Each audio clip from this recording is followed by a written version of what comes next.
கொடுத்தாலும் கொடுத்தாண்டா நல்ல இடம் பார்த்து கொடுத்தாண்டா கொடுப்பாண்டா இன்னும் கொடுப்பாண்டா எவரானாலும் கொடுப்பாண்டா ஊரில் ஊழல்களை செய்வோருக்கும் ஒன்ன பத்தாக சொல்வோருக்கும்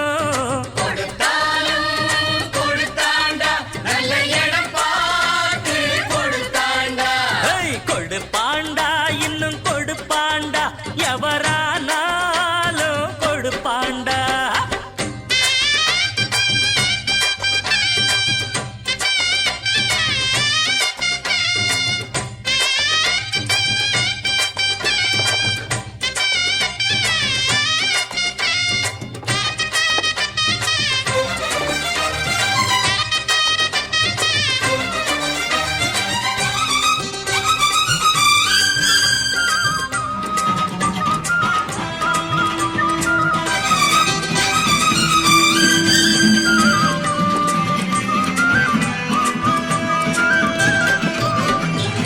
தேசம் காக்க வந்த